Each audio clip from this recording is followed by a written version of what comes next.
There is only one option. I repeat to you, only one option left to climatologists and scientists, and that is to do the unthinkable. On February the 27th, 2013, this man went before a worldwide television audience to propose a controversial solution to the greatest environmental threat to the survival of the planet as we know it today. His topic was how to halt desertification and reverse climate change. He was given a standing ovation.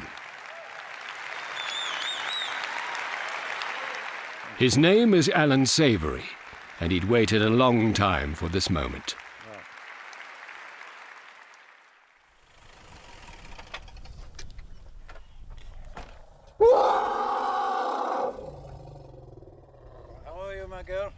A Zimbabwean by birth, wildlife ecologist and international consultant, Savory is a passionately committed conservationist, driven by an unshakable belief in an idea so radical it has provoked extraordinary hostility in some quarters. Yet he stubbornly persists in being heard, citing compelling evidence to get his message across. So what people need to understand is some very basic facts. For example, we need about 0.5 ton of food per human every year for healthy maintenance of life, etc. But what we're doing today is we're producing more than 75 billion tons of eroding soil because of agriculture, and that is equal to more than 10 tons of eroding soil for every human alive today. Clearly, we're going out of business. Savory is adamant that if we are to survive, ideas have to change. Foremost of which is the long-held belief that land degradation is caused by livestock. Rather, it is the way humans manage livestock, he argues. Put simply, it is not too many animals on the land that are to blame, but too few that are causing the destruction.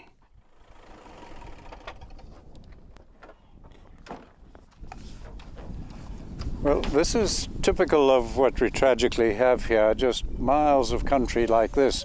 People on permanent food aid, and every year is a drought. It doesn't matter what rain we get. I've been watching this for years, and it's just like this. It's now virtually desert country. You see this? This is a typical river in the area, bone dry almost throughout the year. Occasionally it'll flash flood after a storm, and that's it. And I'm afraid that's typical here.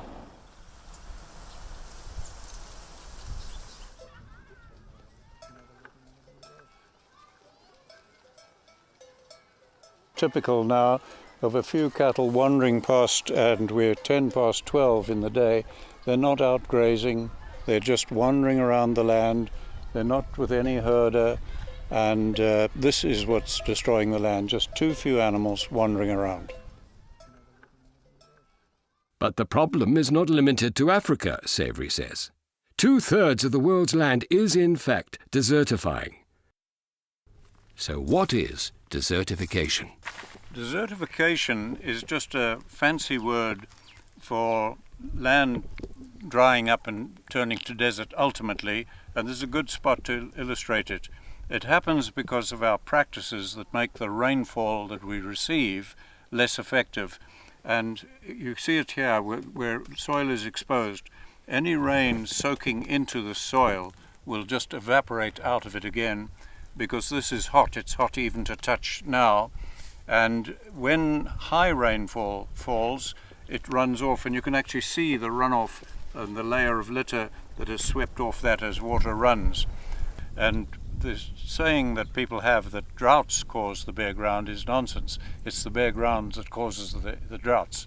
It's the other way around. What we're needing to do worldwide, and particularly where the country is desertifying, is to make the available rainfall more effective. Now, this is not taught in any university of the world, and it's well illustrated in this picture. This was taken while 25 millimeters or an inch of rain was falling in the Tehama Desert, and you can see the water running. Now, in terms of drums of water, that was equal to 1,250 drums of water on every hectare of land. But the next day, that land was completely dry, and that is the desertification process.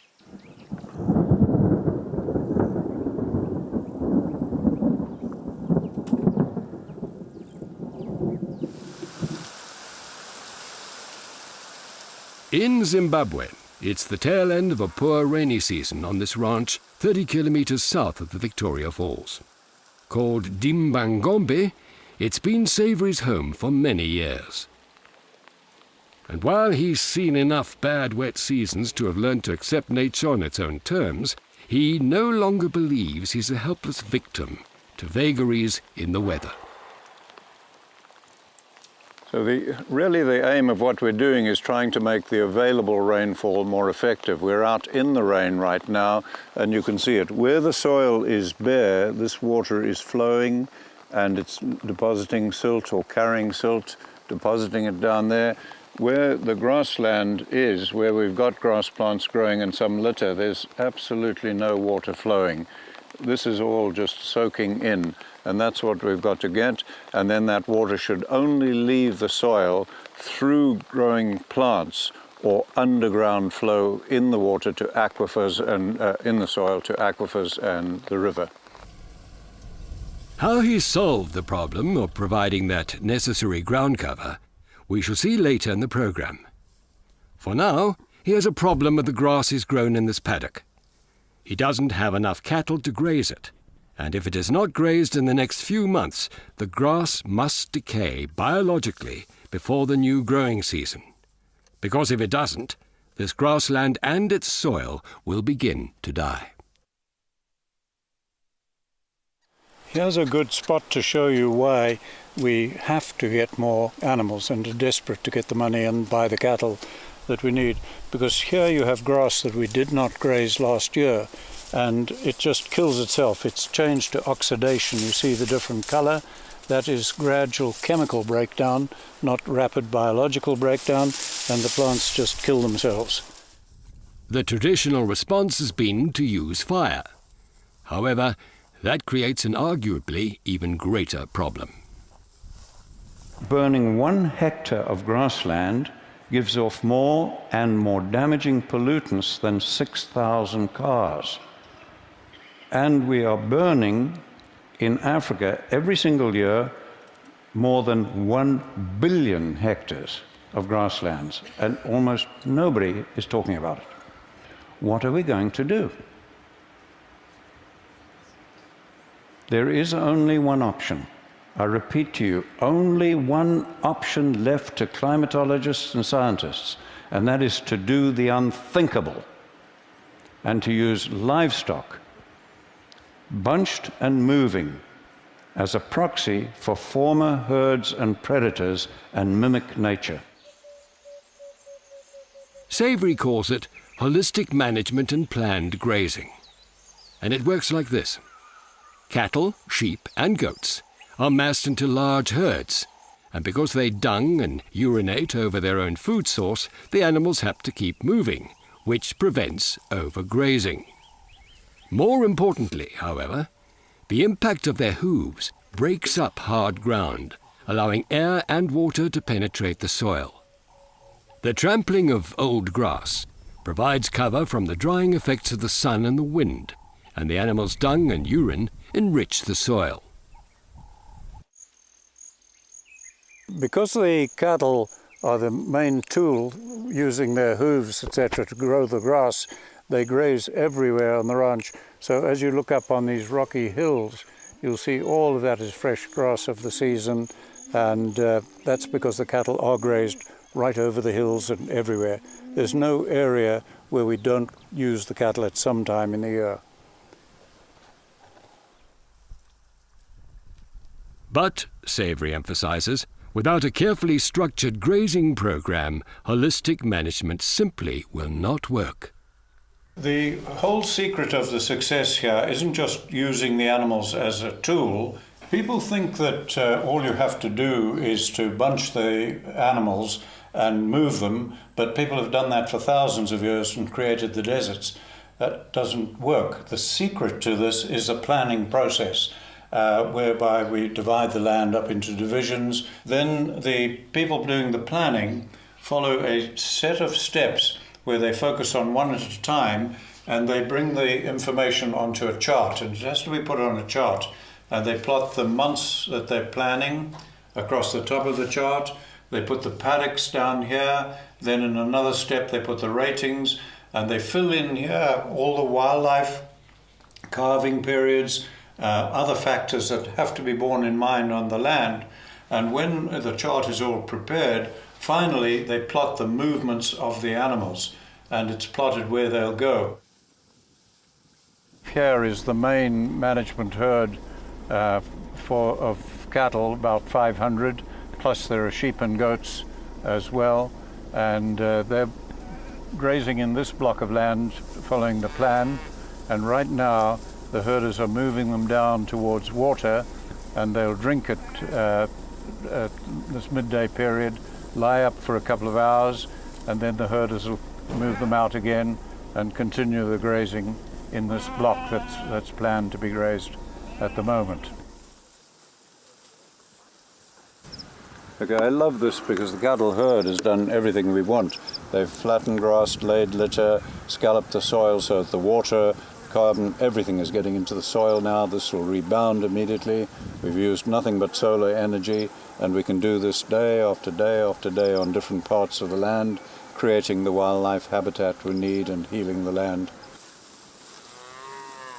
The herd will have covered a lot of ground by nightfall, which begs the obvious question: where will it spend the night? Driving 500 cattle, sheep and goats to permanent crawls sited at distant points around the 3,000-hectare ranch every evening is not a viable option and defeats the basic principle of planned grazing.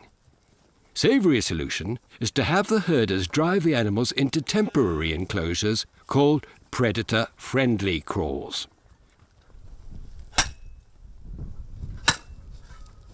Developed on Debunking, they are made from plastic sheeting, which forms a protective fence that lions and hyenas will not challenge. These crawls move with the herd.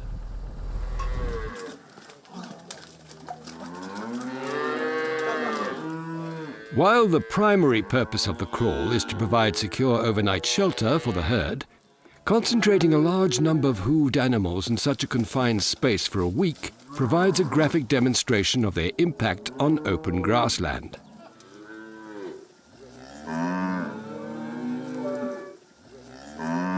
And there's another bonus. When the herd moves on, this site becomes far more productive than surrounding land. We've had 500-odd cattle in here for a week. This is the overnight crawl, and you can see that that's heavily dunged and trampled, and this is where the chicken coop was. There's a mobile chicken coop that moves with the cattle when this crawl moves, and from that you can see what this soil was like before we put that in, and that will come through to very good grass, whereas this will remain bad. The higher the impact from the cattle, the more the dunging, the trampling, the more grass tends to grow, as long as you don't repeat it too long, as long as it's a short time. Visitors to Debunking come away convinced that here is a simple and economically viable means of improving the livelihoods of rural communities throughout Africa, particularly those reliant on food aid programs. What I want to show you here is this is where we bring the overnight crawl, but we're bringing it more frequently to this site because we want it as a crop field. And let me show you, this is on a Kalahari sand. We selected a very poor soil area, but you can see it's totally covered with manure and litter. And if I dig through this to try to get to the soil, okay, now I'm getting to soil, and you can see how dark and rich that is. All right, let me show you the contrast with this soil now and what it was like. Now you guys are going to be amazed at the comparison here. Now that's the soil I picked up in there, the same soil. You see how totally different they are. And this is just sand. You can feel it, you can smell it. Smell the total difference. That we're growing really good crops in now, but it's the same poor soil, and we're doing that entirely by just using the overnight predator-friendly crawl. Now we've come into the area that we treated last year. So this is where you had the cattle last year? Yes, as you can see the maize stalks, etc., lying around from the very good yield of crop we got. So what will the crop yields be out of an area like this? When we look at the average crop fields in the community with the traditional agriculture of the moment, over here we're averaging or at least 5 to 8 times the yield on these fields. Now this is the field we looked at before the rains, and now it's got the crop in it. Unfortunately, the crop is small because of two things. First, we got half the rainfall we should have had by now, and second, baboons got into the field one day and wrecked everything, so we had to replant after Christmas. But the crops, despite that, is looking remarkably good to me. So we're happy with it, despite the problems. When Savory bought Debunking in the 1970s, the ranch was in a bad state, its grasslands virtually destroyed and its landscape ravaged by continual veld fires. It's an entirely different story today. Okay, now when I bought this ranch, the fellow who I bought it from had kept his cattle down in this flare every day of the year, and this was so bare that you could see a guinea fowl at 100 yards almost any time of the year, and now I can't see anything a yard from me. It's so well grown out now. Here was conclusive proof that, used properly, holistic management could restore degraded grasslands anywhere in the world. This was the vindication of the years of meticulous research Savory had carried out. He was aware, however, that like any idea, to be truly effective it needed to be put into universal practice. And this meant worldwide. He began by targeting Africa. So this is the size of Africa, which people have no idea of, even living in Africa. Those are the countries. In 1992, Savory and his wife, Jodie Butterfield, set up the Africa Centre for Holistic Management as a learning site for people from all over the continent. Located on Debunking, the centre is tasked with empowering rural communities to manage their lives and natural resources effectively by making decisions that are economically and environmentally sound, with the emphasis on acquiring the knowledge and skills to restore water catchments and river flow, increase forage, livestock and wildlife production, raise crop yields through concentrated animal impact, restore damaged or degraded land, and employ low-stress animal handling. ACHM singled out the nearby Hwange communal lands as the springboard for its plans to spread the holistic management message throughout Zimbabwe and the Southern Africa region. I'm director of our program for developing holistic management in communities, bringing holistic management to communities. So that means I've been in charge of developing training materials, a training program, hiring the staff, and making it happen. This program started about 4 years ago, and we got a large award of almost 5.8 million, and we've managed to do it in about 5 years to really start to where we're seeing success in communities. We have been working with communities in the past where communities were struggling to understand what decision making using holistic management is all about. What you get is you get a few people in the community wanting to do it, but the holistic management concept will require the whole community if it is to work smoothly. When we are doing the training, we also make use of the mobilization tool, which we call community action cycle. And this is a very powerful tool in bringing communities together. And we have seen a lot of changes in communities in terms of communities being able to be self-reliant, and also in terms of bringing back their dignity. The major challenges that we've had are culturally based and mythical, I would like to say, where people dread to mix their livestock together because of different cultural medicines that they believe each home has, and some historical conflicts that each family or each clan has in each community. But we are seeing a lot of improvement, and this community is one of them. My cattle are looking very, very healthy and fit. The tragedy of all this is that it doesn't have to be like it is. We could have begun doing what we're doing with the communities now 40 years ago. We would be a long way ahead of it now. Much of holistic management's growing acceptance in these rural communities is due to Alan Savory's total personal commitment. Despite a hectic promotional schedule that takes him abroad for many months of the year, he'll try to find time to drive 50 kilometers to visit a local community where belief in his message is having a profound impact on the lives of thousands of families. Morning, Innocent. Hi, Alan. How are you? You're going well. Yeah, Dagasimba. Dagasimba, how are you? I'm well, thank you. Thank you so much. Good to get down to see you and the work today. Yeah, things are moving on very well. Good. Exactly, and the community is very, very committed to the program. Okay. Yeah. Innocent Munkuli should know. As a livestock management specialist employed by the centre to advise the villagers, he is hugely encouraged by this community's decision to abandon their traditional go-it-alone herding practices for the collective holistic management alternative. Well, Innocent, I see the cattle are looking better than they were the ones we saw on the road. Yeah, that's very true. There is a very big difference with cattle which are not in the program.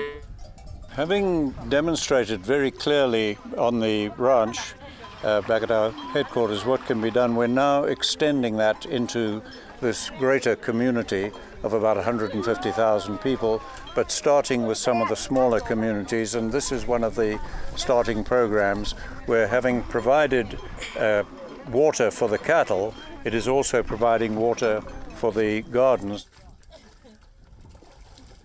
Innocent here is the man in charge who's coaching and training the people. First of all, we constructed a reservoir tank, and after that, here it used to be a cattle kraal. Then after that, we had to put a garden. Then the garden is enabling people to improve their nutrition as well as their income. They're selling vegetables? Yes, they are selling.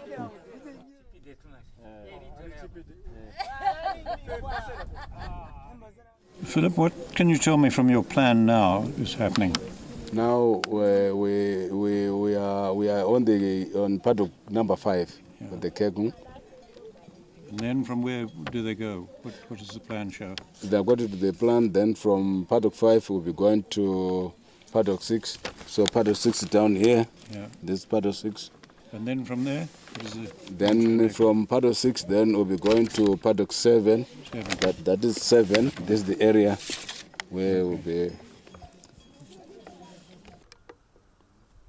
This is where the cattle have been crawled for about a week or so, and up until yesterday on this portion of the field, and now they will plant crops all over the field but get 3 to 5 times the yield on these areas where we put the crawls overnight. The community is very, very excited. Even personally as the field officer, I'm very, very excited because there is a very high adoption of the method by the community. Really, this is bringing a very big change to the community. When this program was introduced in the community, then it was something new to us because we could not even understand it to start with. But after exercising what we were taught to do, grazing together, we experienced that there was a very big change. I'm happy with the Kegung, the way how they look, there's a very big change than previous. They taught us everything. Now we don't have any cow dying because they taught us how we should keep them. And I'm sure at the moment when these 5 cows I'm having now, they will increase and I will have money to buy more, which is something very good, the holistic management, what they did. We have quietly learned a lot. We are doing everything on our own.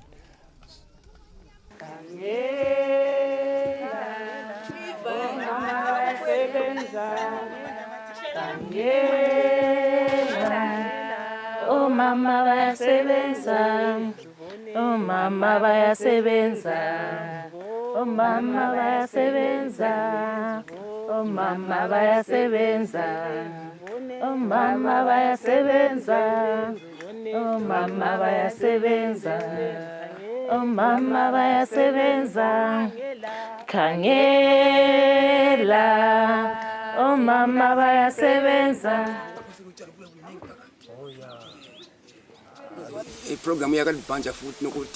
This program has taught us to manage our livestock productively. We used to struggle with water, but now we have a water tank that supplies all the water we need for our livestock and gardening project.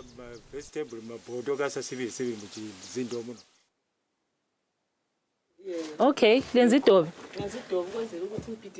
okay, so about 2 to 3 years ago, these women here could not feed their families for the whole year.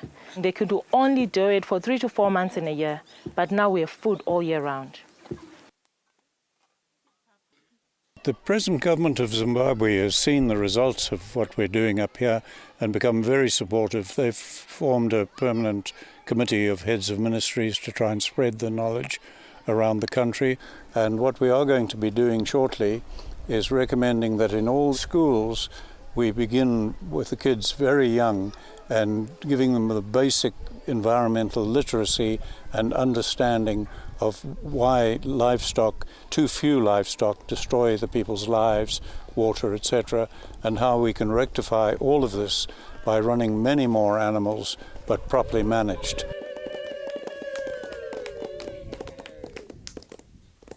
This crop field here is Regina's field, which she treated using animal impact.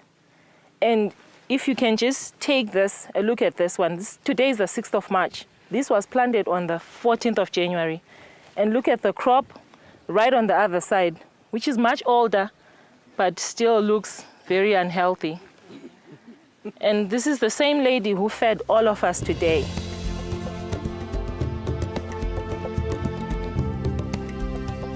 In 2010, the Africa Centre for Holistic Management won the Buckminster Fuller Challenge for its work in reversing desertification.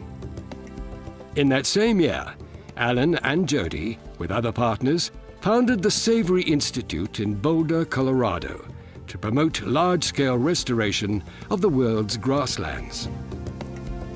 Today, holistic management is practiced by tens of thousands of people in countries across the globe. It's reliably estimated that up to 16 million hectares, or 40 million acres, are under holistic management worldwide, with the largest impact on the ranges and grasslands of the seasonal rainfall environments. That's about 2/3 of the world's land surface.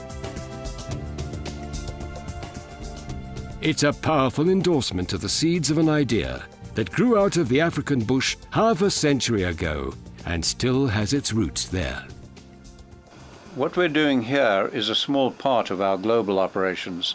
The Savory Institute is headquartered in Boulder, Colorado, and they run the global effort from there. And then part of our strategy to get this to go to scale worldwide because of the seriousness of climate change, desertification, is to have locally led, locally managed learning hubs around the world.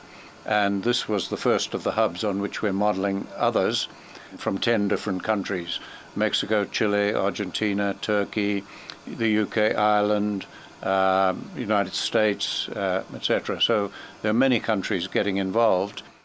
So, underlying all our trainings. The last time I counted, we trained people from 21 countries, I think just here. Matt Rails, and Katrina Fowler are Americans from Maryland, where they grass-finish beef cattle. They're here to see firsthand the reversal of desertification in action. I can't believe it's taken us this long to get here. It's exceeded my expectations beyond imagination. The grass is even thicker and more diverse than I was ever expecting. To come here and see it with our eyes. And at this hub we can accommodate 30 or more people, and we have continuous trainings going on, big parties, small parties, coming here, and we have training materials, the textbook I wrote, the handbook that Jodie Butterfield wrote, and many other training materials. And increasingly, because of the scale of the problem globally, we're going into internet training, self-help, more and more things.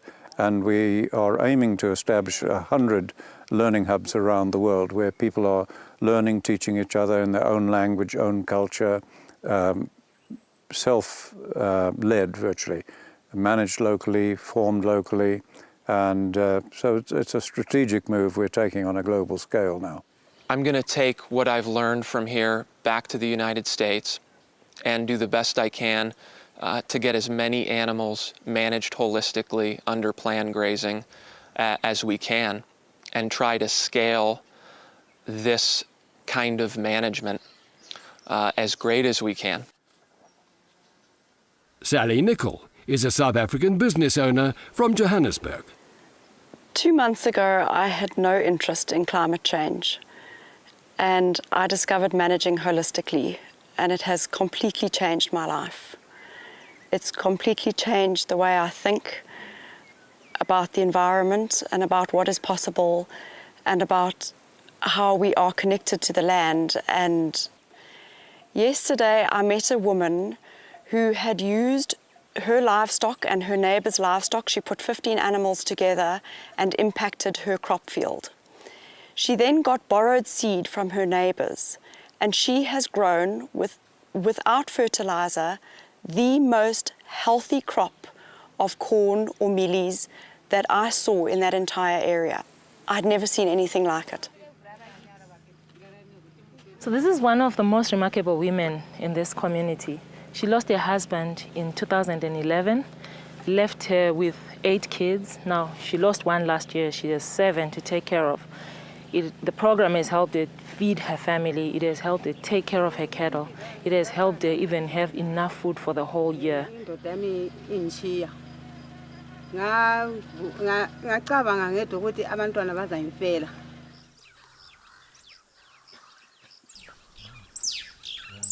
Day's end finds Savory relaxing back home with Jodie, his wife of 32 years, who has played an active role in the development of holistic management.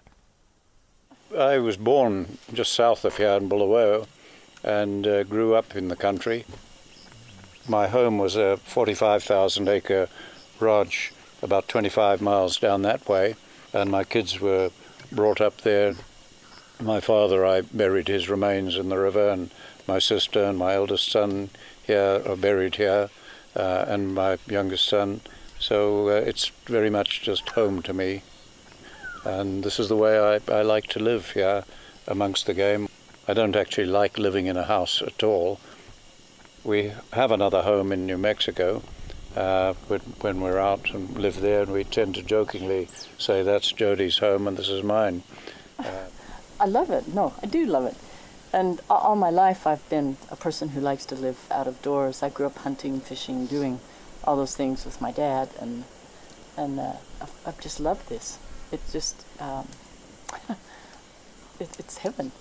All the dramas seem to happen when I'm away. Yeah, that's when the elephants will be over there or coming in at night, or wild dogs will chase a bushbuck and kill it right outside my window, and I'm always here alone when that happens. One day walking out of the kitchen, 3 lions chased a kudu right there in front of the river. It's just this incredible drama I get to see every day. Although it seems we're remote living in a bush camp like this for 6 months of the year as we do, thanks to technology we can keep in touch. Everything here is just solar powered, operates off batteries down here, but we've got a satellite connection and get some broadband. Right now, Jody is on a Skype call to Daniela Howell, our CEO in Boulder, Colorado. And so routinely we're holding conferences with people around the world. I have to set up one tomorrow morning to speak to people in Switzerland before I go to London at the weekend. But although it's not all that efficient always, but we manage. The dawn of a new day, and it's raining again. But it's only a passing shower, not heavy enough to raise the level in the river in front of Savory's camp. However, something will have happened to this water on its journey downstream. We've now come up higher in the catchment of the river that flows past my camp. Now you can see the water in the pool is muddy. You cannot see half an inch under the water, and that's flowing down here. As you look here, you can see how much soil has been washed away from this perennial grass, and it's cutting. Now, by the time this gets to our camp now, we are seeing clear, crystal clear water, unless it's very high rains up here.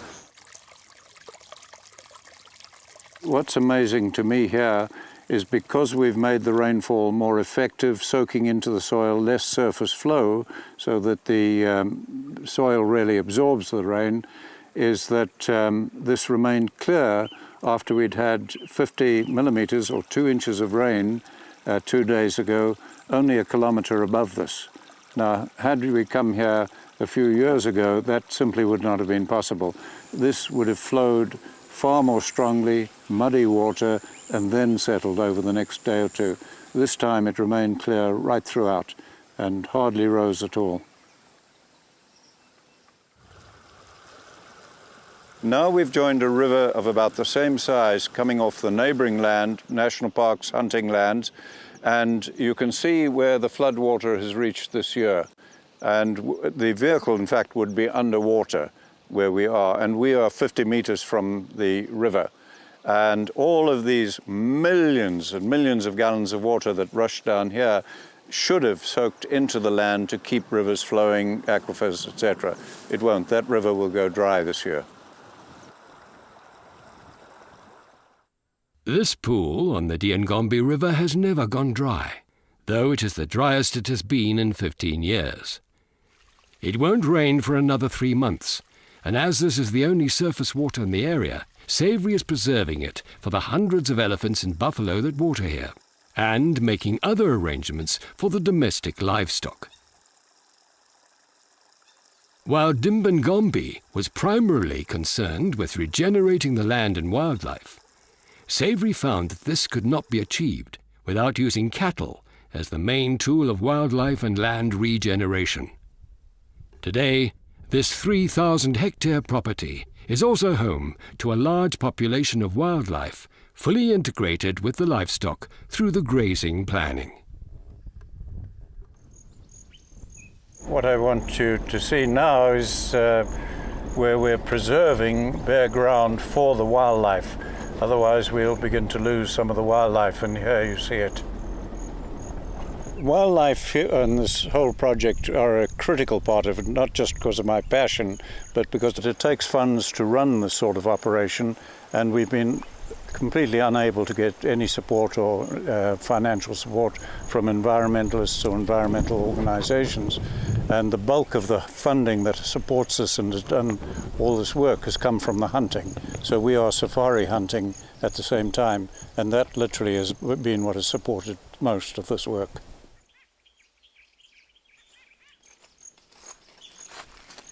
This is a hide or blind that we constructed for people to sit in and watch the game coming to the bear area and take pictures and so on. And we had an amusing incident where we had some guests in here, and when we came back there were 3 lions sitting on the top and very terrified guests in here, which we thought was very amusing, but they didn't. There's one large animal, however, that visitors do like to meet.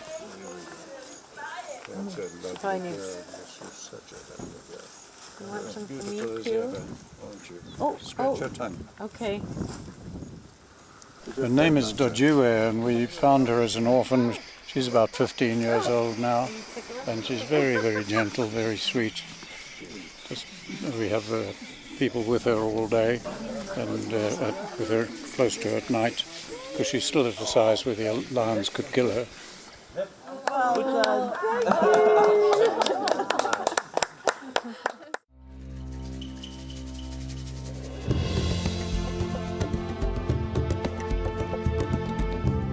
This must be one of the last unspoiled places on planet Earth. Mana Pools National Park in the Zambezi Valley is so special, it's been declared a World Heritage Site.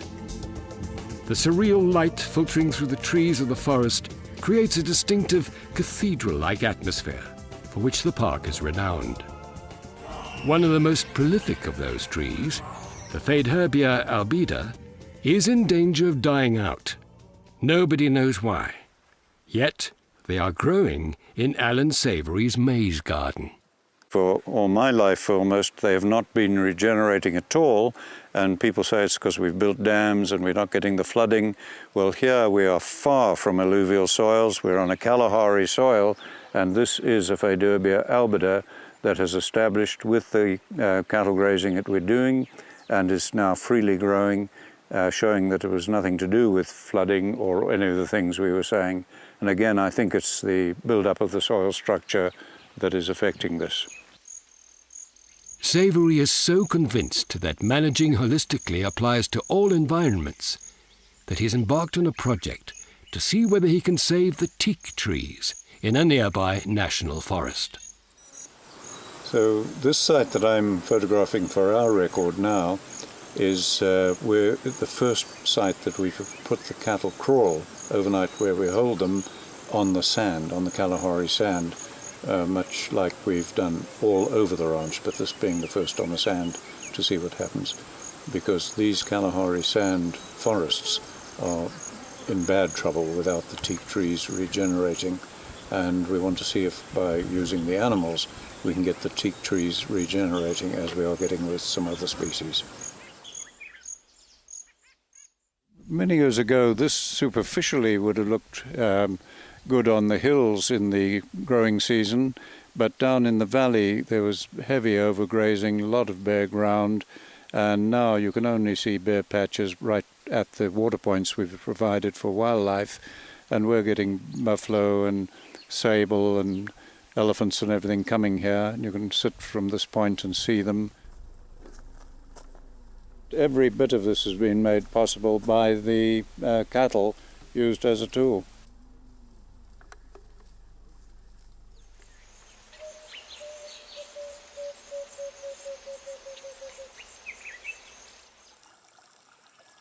Savory could well argue he's proved conclusively that holistic management works. Yet, 50 years after he first expounded his theory, it is still being dismissed out of hand by established thinking.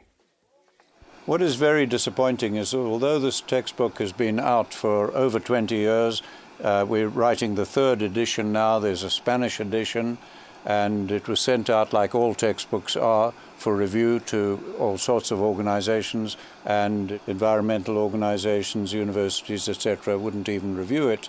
And yet the textbook is in use in more than 20 universities and colleges when I last counted up. And people often ask me, how have I kept going despite all the abuse and ridicule, rejection, and people claiming it doesn't work? And it just comes down to one word, I believe, and that is caring. If you care enough about your country, wildlife, the people, you'll do whatever you have to do to keep going. I realize it's not personal. It's happened to every single scientist without exception that I'm aware of in the history of the world. That opposition, the research shows, does not ever die down based on facts, evidence, anything of that nature. It only dies down and institutions change when the views of society overall begin to accept it. In other words, when public opinion changes. And that's why 20 minutes of talk on the TED Talk has literally done more to advance this knowledge in worldwide than 50 years of struggling against official opposition has done. And that's because the TED Talk has already gone to well over 2 million viewers and is still going up by thousands a day. Thank you. It's been very rewarding. We have a long way to go, but at least we can say it can happen in a very challenging environment, politically, economically, and if it can work here, it could work anywhere. I would say to any detractor of holistic management, first and foremost, come and see this here at the Africa Center with your own eyes. Come and see the reversal of desertification and the recreation of surface water. The second thing I would say is understand what you're detracting. Look into what managing holistically and holistically planning grazing has done all over the world.